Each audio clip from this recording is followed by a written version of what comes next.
¿qué tal? Muy buenas noches, bienvenidos, les saluda de nuevo Claudia Palacios. Estamos ya en Mejor Hablemos, hoy para conversar sobre la situación en Nicaragua. Llevamos presentándoles noticias desde hace 4 meses acerca del estallido de un descontento social generalizado, de cantidad de protestas. Se habla, según el organismo que publique las cifras, de entre 350 y 500 muertos aproximadamente, pero también de miles de heridos y decenas de personas desaparecidas. ¿Qué pasa realmente en Nicaragua? Pues vamos a conocer una de las versiones, aprovechando que está de visita en Colombia el señor Paul Oquist, que es el ministro de la presidencia de Nicaragua. Señor Oquist, bienvenido.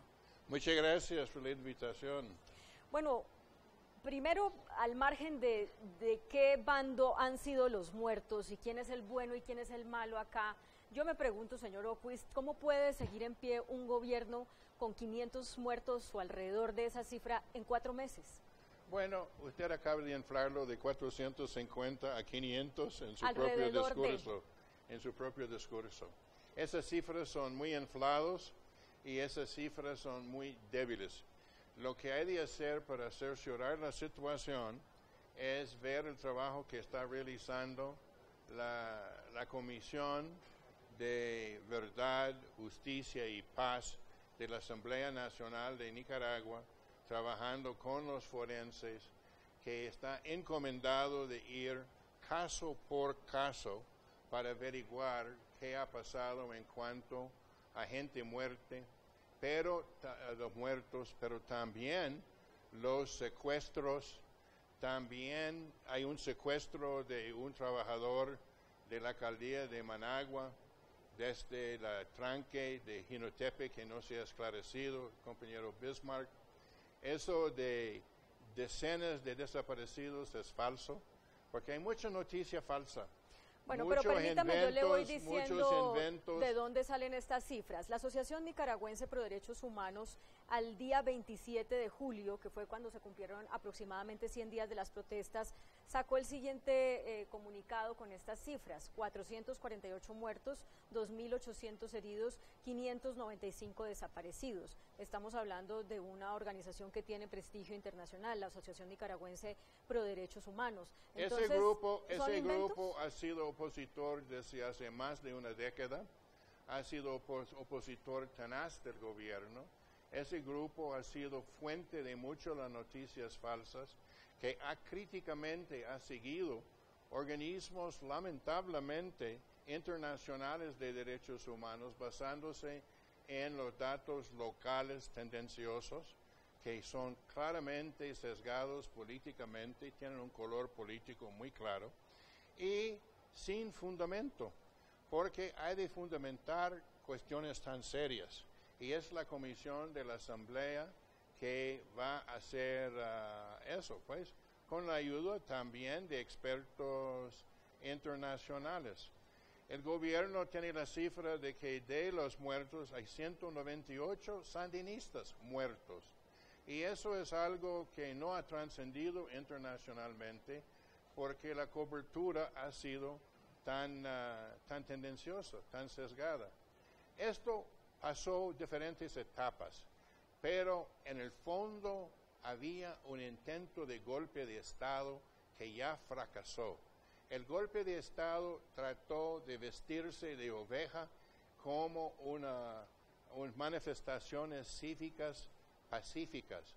Hubieron esas manifestaciones cívicas pacíficas, pero abajo estaba un proceso violento que desde el segundo día, cuando eso comenzó, había muertos.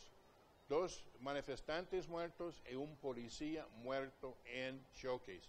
El primer día había choque y había la noticia falsa que había un estudiante universitario muerto. Desde el primer día ha habido las noticias falsas, eso ha seguido desde aquel momento. Usted dice que hay 198 sandinistas que han muerto, según el reporte del gobierno, pero el mismo gobierno reconoce 450 personas fallecidas entre el 19 de abril y el 25 de julio, según un reporte que ustedes entregaron el 7 de agosto, solo que dice que 253 de esas personas fallecieron por delincuencia común, accidentes de delincuencia tránsito común y demás. No tiene que ver con delincuencia común es lo que pasa todos los días en todos los países y no tiene que ver con las manifestaciones.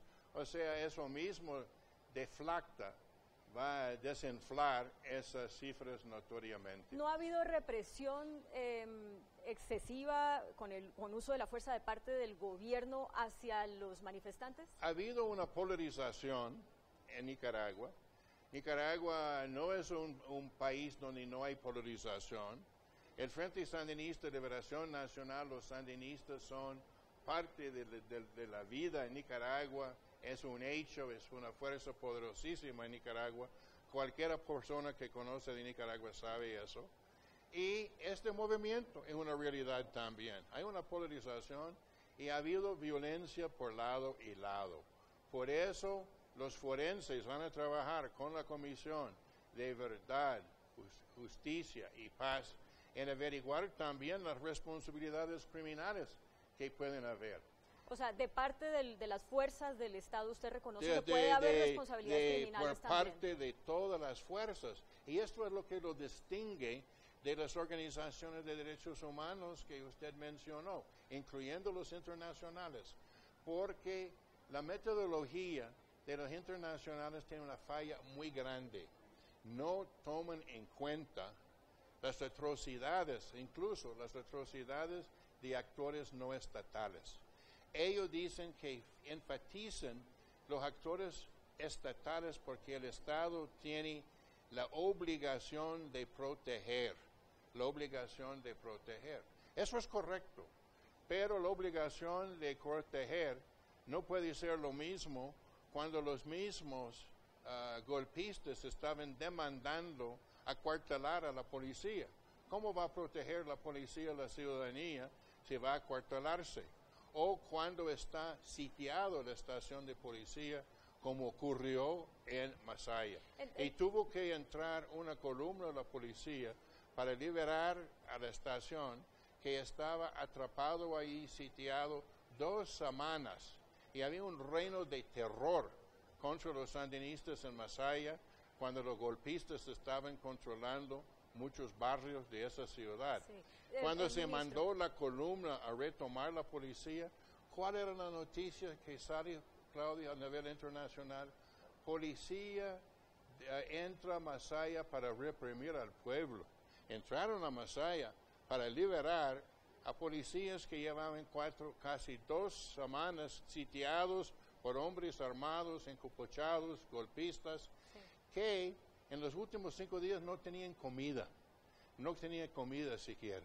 Cuando entre todas las noticias que han trascendido en estos 4 meses se habla de fuerzas, se les llama así, ¿no? En los titulares de prensa, paramilitares afines al gobierno. Y cuando dio el presidente Ortega una entrevista al periodista Andrés Oppenheimer de CNN, al responder una pregunta sobre este tema, dijo, bueno, esas son como policía voluntaria, simpatizantes. Que está en la ley 752 de la Policía Nacional.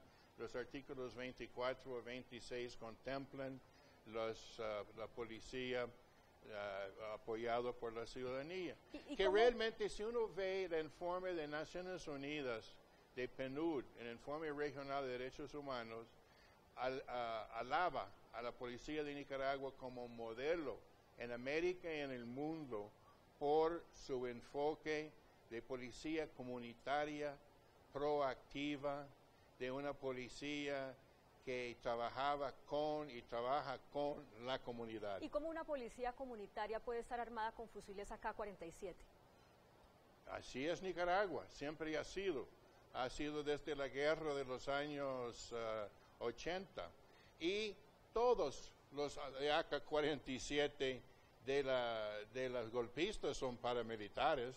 Todos ellos andan con sus AKs o con sus morteros caseros, sus armas, hechizos, pero tienen AK-47. Así es como se explica ataques como en la estación de policía de Morrito, donde mataron 4 policías y secuestraron 9. Eso no se hizo con piedras y como algunos dicen. Eso es con AK-47. O sea, los AK-47 de los que usted llama golpistas, pues habrán sido recogidos de manera por debajo de la mesa, como se dice, pero la policía comunitaria que respalda al gobierno, que es voluntaria, también tiene AK-47 y eso lo permite la Constitución nicaragüense. Eso es la arma en Nicaragua, es AK-47. Había una batalla de 4 horas en la casa del tesorero del Frente Sandinista. Esas son las cosas que no trascienden las noticias internacionales. De las 2 de la mañana hasta las 6 de la mañana, un ataque con AK-47, 4 horas de batalla. Esas son muchas municiones con armas automáticas. Estas cosas están en el Internet, pero no trascienden a los medios internacionales. Esos son en el Internet porque ellos mismos los filman. Ellos filman sus atrocidades. Esto pasó por varias etapas, pero la última etapa era los asesinatos de sandinistas, terrorismo contra sandinistas, secuestros de sandinistas. Sí, esas fotos que usted tiene ahí ahorita las vamos a poner en pantalla mientras usted esté hablando, pero son... Aquí tenemos algunos ejemplos de esto.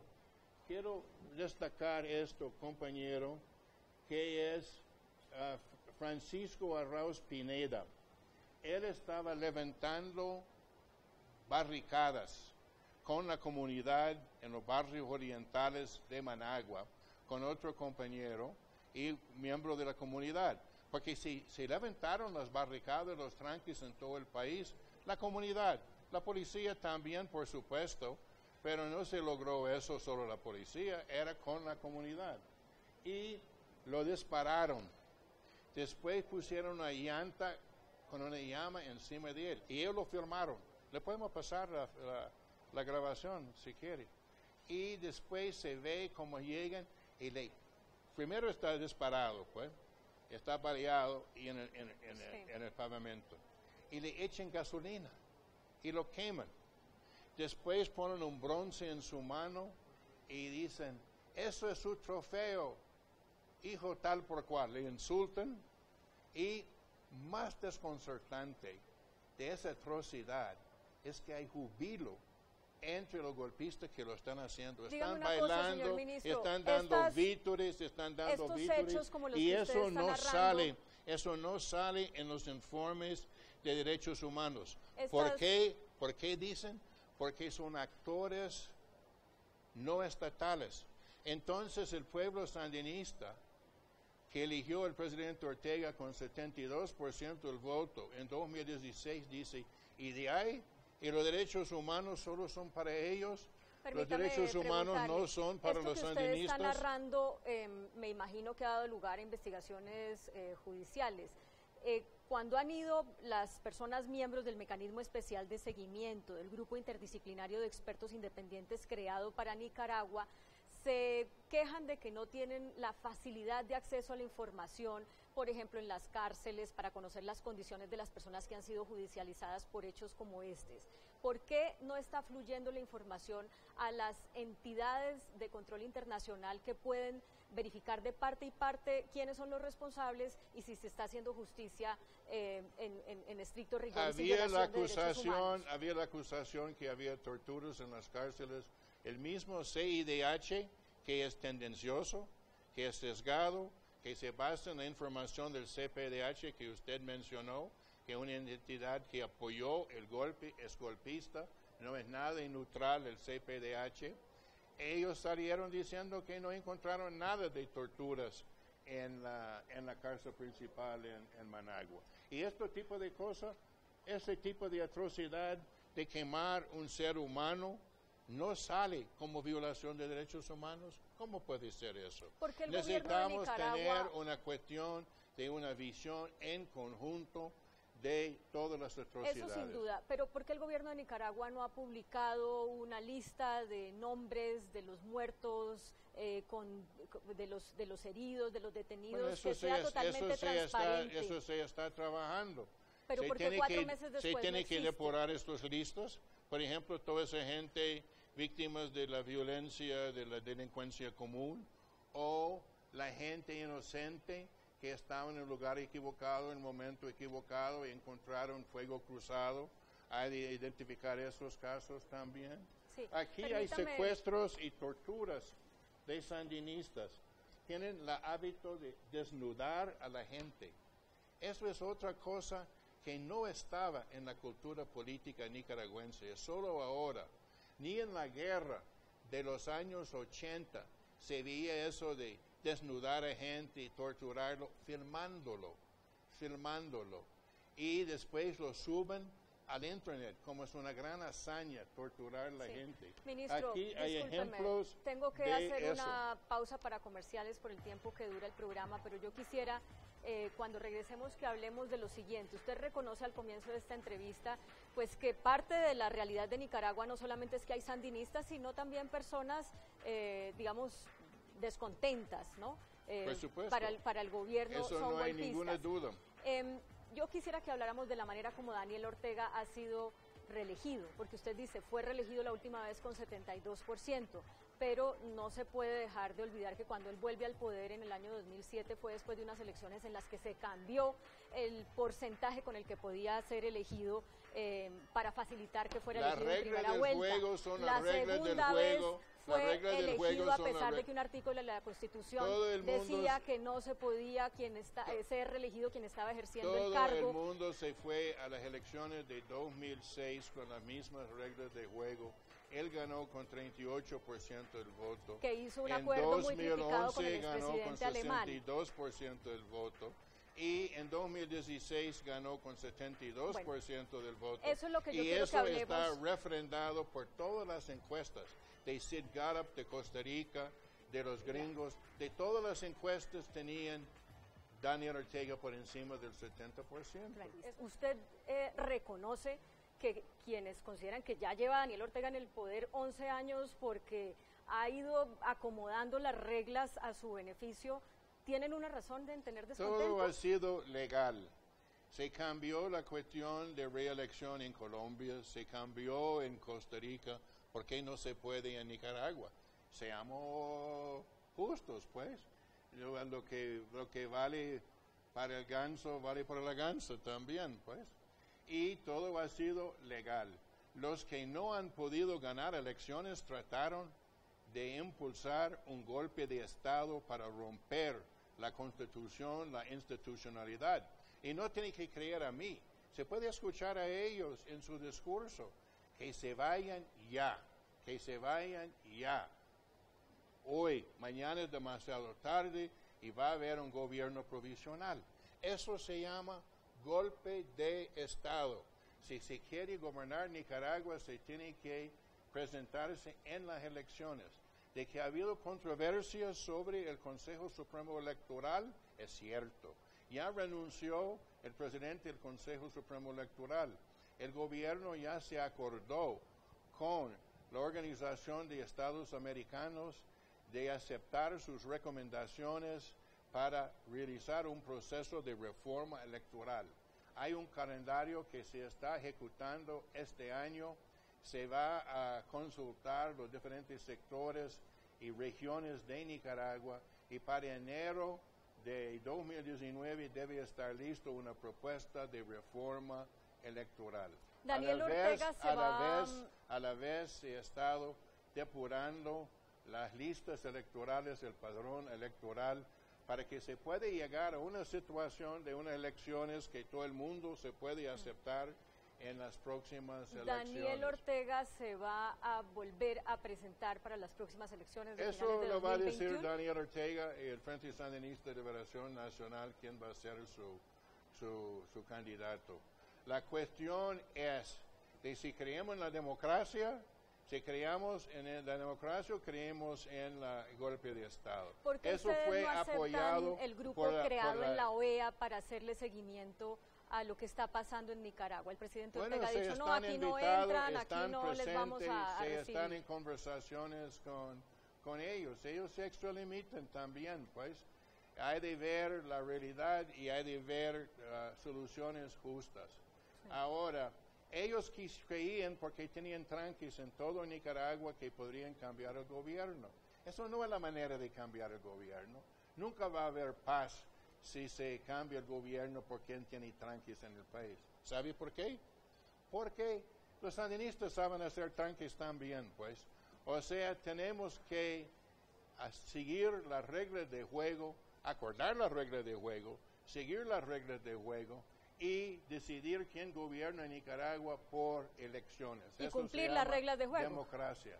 Sí. Eso se llama democracia. Señor ministro, y porque uno se pierde 3 veces, no le den ningún derecho a tirarse a un golpe de Estado apoyado por la ala derecha del Partido Republicano en Estados Unidos. ¿Con quién visitan cuando los golpistas van a Washington? Con Ross Lieutenant, la representante, Marco Rubio, Ted Cruz, senador Meléndez, o sea, los cubanos norteamericanos que encantarían estar atacando a Cuba, pero eso no es posible. Ministro, entonces se nos va acabando el tiempo y tengo que interrumpirlo porque no puedo dejar de preguntarle sobre Venezuela. Permítame, usted desde que está en este gobierno de Daniel Ortega, pues ha sido incluso la persona de enlace con Venezuela para todo el apoyo que Venezuela ha venido dando todos estos años. Al principio. Esta crisis estalla, según lo que ha trascendido internacionalmente, porque iban a cambiar el régimen de pensiones en Nicaragua porque el gobierno necesita un dinero que ya no está recibiendo de Venezuela. ¿Cómo es la realidad respecto al dinero que Nicaragua ha recibido de Venezuela y a lo que ha cambiado en el último tiempo? Eso no tiene que ver con el golpismo. Eso era pretexto. Cuando el presidente rescindió la reforma del Seguro Social, a pocos días del inicio de este proceso, no hizo ninguna diferencia, porque el objetivo no era realmente reforma, sino un golpe de Estado. Ahí lo ve claramente que el objetivo era golpe de Estado. Pero cuénteme lo que le pregunto de Venezuela. No es de que esto se surge porque se corta la plata venezolana a Nicaragua. ¿Cuántos países en el mundo no tienen que reformar su seguro social? Pero eso no era la raíz de esto, era pretexto. ¿Cuál es la realidad de los aportes de Venezuela en este momento comparados con los que antes de que empezara la crisis? Estamos hablando de la situación en Nicaragua y el golpismo, sí, y pero denunciando el golpe que fracasó y el reclamo hoy en día de justicia que reclama el pueblo nicaragüense frente a semejantes atrocidades. Aquí hay un muchacho 15 años que lo pintaron con pintura de casa, azul, blanco y azul, la bandera, desnudo, y después lo hacen correr en la calle y lo tiran morteros detrás de él. ¿Ese tipo de atrocidad sale en los informes de derechos humanos? No lo sale. Pero tenemos los resultados de los saqueos, de los incendios, de edificios públicos, de radios. Esto aquí es Radio Ya quemando, lo quemaron 2 veces. Pero también Radio Nicaragua lo quemaron. Muchos periodistas opositores al gobierno o críticos del gobierno han denunciado que han recibido ataques de parte de las fuerzas sandinistas. Radio San Darío en León fue quemado por sandinistas, lamentablemente condenamos eso. Radio Ya Matagalpa por golpistas. Radio Nicaragua, radio estatal, quemado por golpistas. Radio Ya, la radio de mayor sintonía en Nicaragua, quemado por golpistas. ¿Dónde está eso en los informes de derechos humanos? No está, porque todo está a un lado. Tenemos, Claudia, a buscar, balancear esto en áreas de buscar la reconciliación nacional. Y por eso hemos abierto este espacio, aprovechando que usted está de visita en Colombia, ministro. A las pérdidas de que eso ha ocasionado. Esto lo vamos a poner en pantalla, pero necesitamos acabar ya el programa porque se nos acaba el tiempo. Yo le agradezco mucho que haya venido hasta aquí, que nos haya dado el punto de vista del gobierno, que nos haya mostrado otra cara de la información que no es la que estamos recibiendo los medios, al menos los que estamos afuera la oportunidad de Nicaragua, de hacer eso. y quedamos pendientes de la respuesta de Venezuela que no me la dio. Gracias por acompañarnos. Es irrelevante. Vamos al grano. Gracias por acompañarnos y a ustedes también. Gracias por seguirnos. En Mejor Hablemos los dejamos como siempre con el adelanto de las caricaturas que serán publicadas mañana en El Tiempo Impreso y en eltiempo.com. Que tengan feliz descanso. Esperamos que